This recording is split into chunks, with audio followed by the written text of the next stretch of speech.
Have you ever had a cocktail party and you just can't seem to get your guests to leave? Well, try this. Bring up the topic of circumcision. Nothing empties a room faster than circumcision. It's a really difficult topic to discuss. My name is Dr. Christopher Guest, and over the next half hour, we're going to discuss this difficult topic. We're going to explore the historical origins of circumcision, how it became medicalized during the Victorian era, and we're also going to examine some of the current medical debate surrounding circumcision.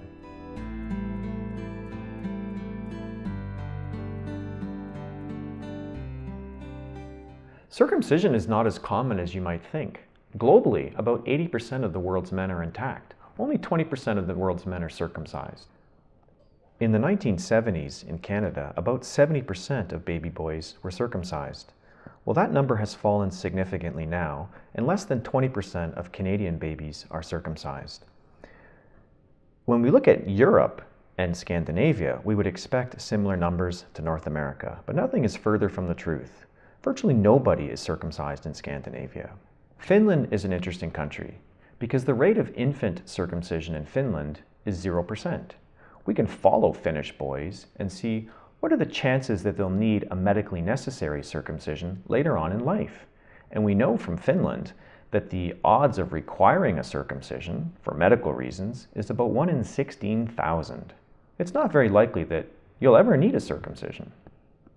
The rate of circumcision in Japan is less than 1%, and they don't seem to suffer medical problems from this. Look at a country like China, where there's 1.3 billion people, and none of them are circumcised. Chinese parents don't struggle with the decision to perform circumcision. It's not even a question. And China certainly doesn't suffer any public health problems from not circumcising their children. Most countries don't circumcise the majority of their male babies. One exception is the United States. In the United States, circumcision is big business. Over 1 million babies are circumcised every year in the US.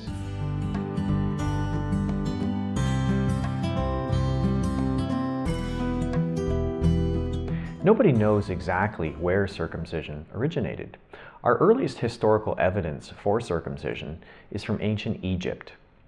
In ancient Egypt, it was likely a substitute or a compromise for complete castration, and it was practiced among an elite group of priests. These priests enjoyed a special status after they underwent the ritual.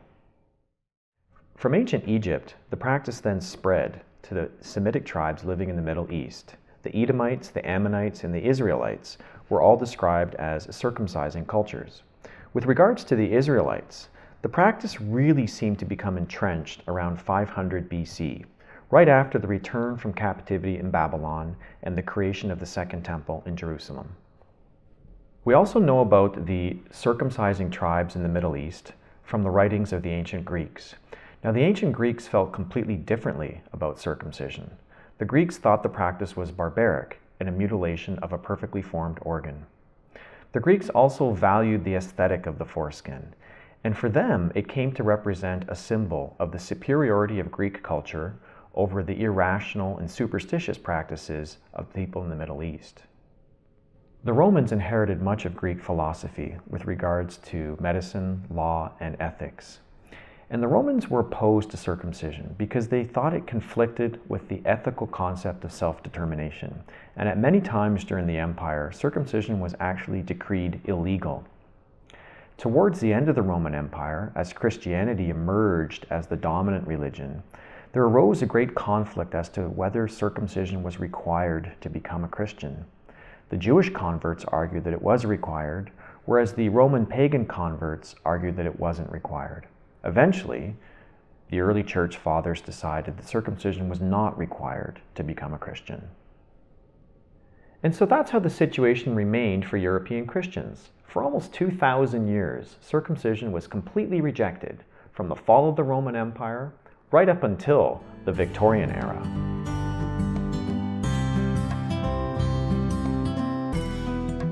So we're going to discuss how this cultural practice became a medical practice in the Victorian era. But first, we need to review the basic form and function of the human foreskin. The term foreskin seems like it's its own anatomical structure, but really the foreskin is just part of the normal, mobile covering of the penis. We give it a separate name so that when we cut it off, we say we cut off the foreskin, we cut off that part of the penis. The foreskin is a mucocutaneous junction.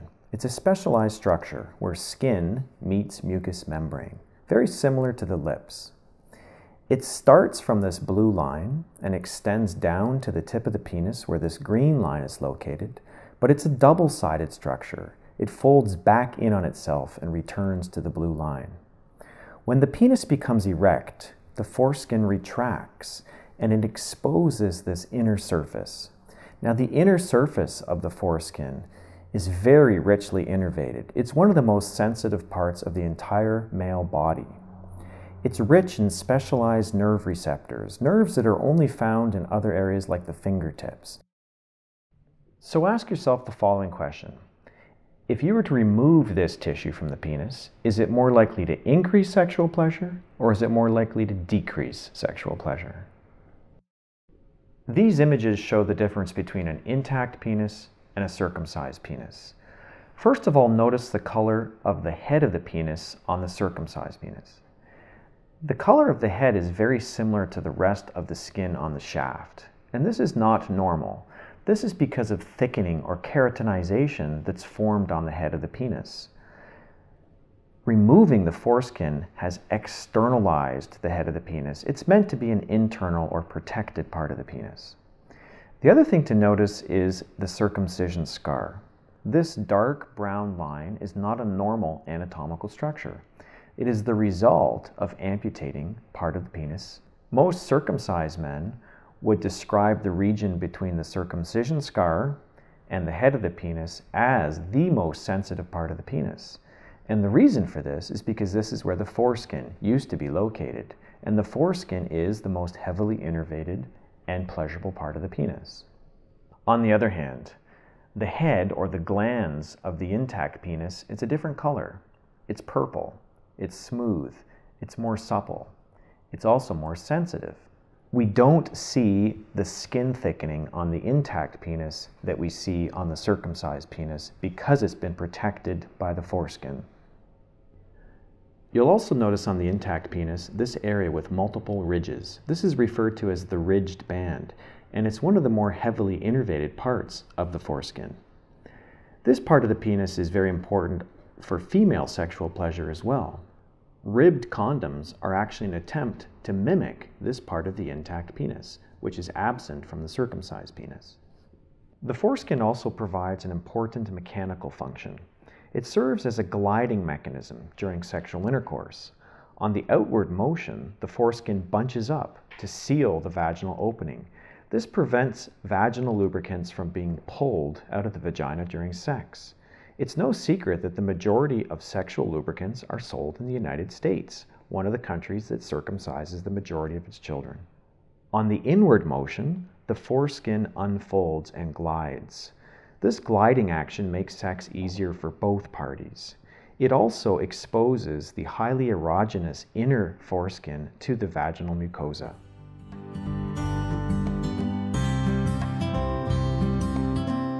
Our bodies are undoubtedly the result of evolution.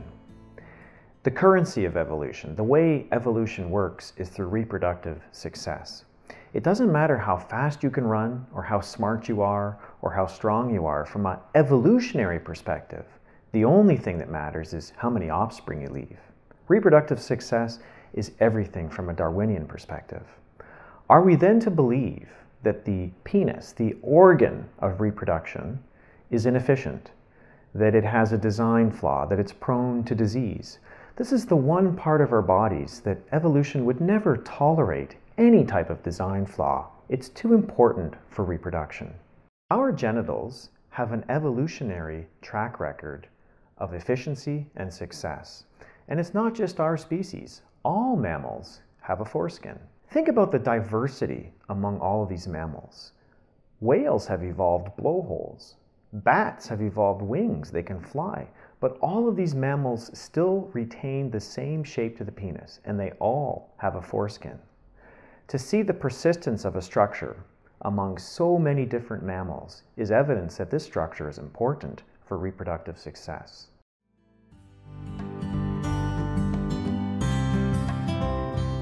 It's a pretty tall claim for medicine to improve upon millions of years of evolution. Usually Mother Nature knows best. So how did circumcision become a medical procedure? Well, to answer this question, we have to go back to the Victorian era. During the Victorian era, physicians were convinced that masturbation caused disease.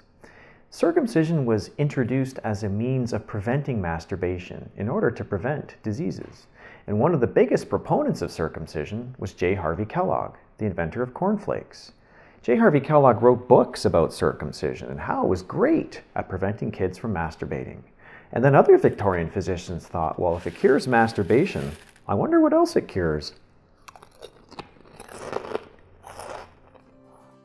Here's a list of some of the diseases which circumcision has cured.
Nowadays, circumcision is promoted as a means of preventing urinary tract infections, penile cancer, cervical cancer, and sexually transmitted diseases.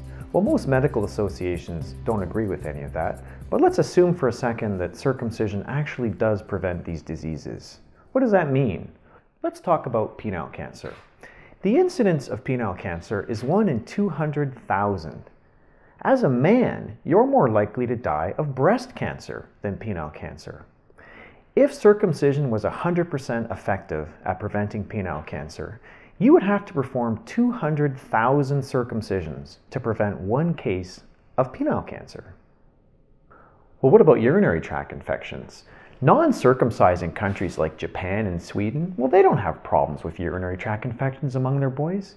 And even if circumcision was effective, what is the incidence of urinary tract infection among boys?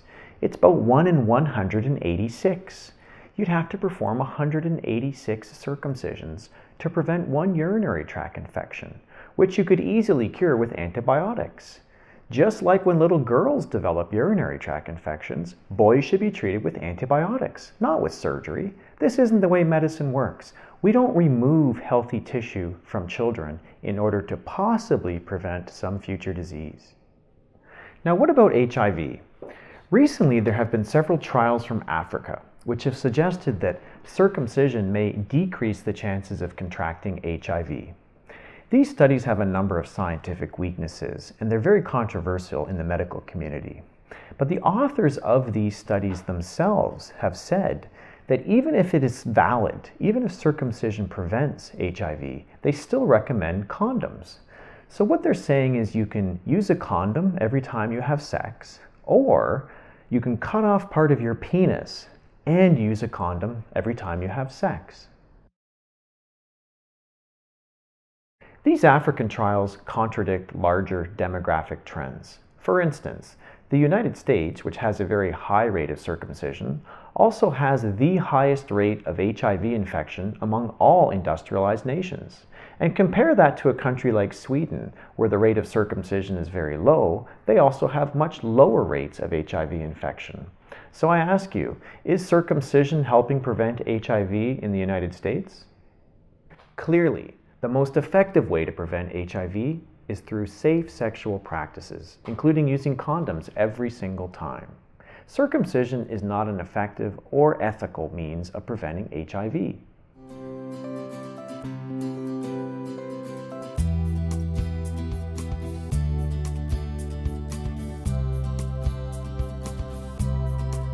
What if Dad had a big scar over his left eye? Would you give that to your son as well? How many fathers and sons sit around naked with each other, staring at each other's genitals? This isn't really a problem.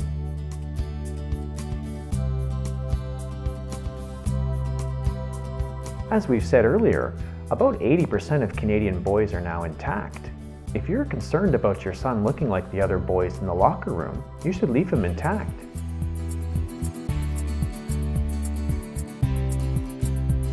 This question has never made any sense to me. Soap and water for little girls, but scalpels for little boys? Men are smart enough to know how to clean our genitals.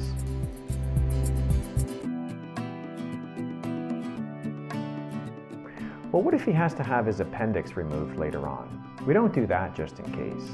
The truth is that most medically necessary circumcisions actually aren't necessary. The problem is that even minor medical issues with the foreskin are automatically treated with surgical amputation. And to be honest, most medical issues with the foreskin are actually caused by caregivers forcibly trying to retract the foreskin. Care of the foreskin is actually very easy. There's only 2 rules you need to follow. Number 1, only clean what is seen. Don't try to retract the foreskin and clean underneath. And number 2, the only person who should ever retract the foreskin is the boy. Routine infant circumcision is a violation of basic medical ethics. It's surgery without an indication. It's the cure for a disease that doesn't really exist. Infant circumcision also violates the principles of autonomy. It's performed on individuals, children, who are unable to provide consent. I believe circumcision is a violation of human rights. It's a violation of the fundamental human right to bodily integrity. Everybody owns their own body. Think about that. If you don't own your own body, what do you own? If you're older and you're an adult and you'd like to remove part of your body, then that should be your choice. But children are too young to consent. As parents, we're their guardians. It's our job to protect our children, both little boys and little girls. This is not just a problem for future parents. This is a problem for all of our society. We need to start a dialogue around circumcision. We need to make sure that people are educated and know all the facts about circumcision. We have to make sure that they have the whole story.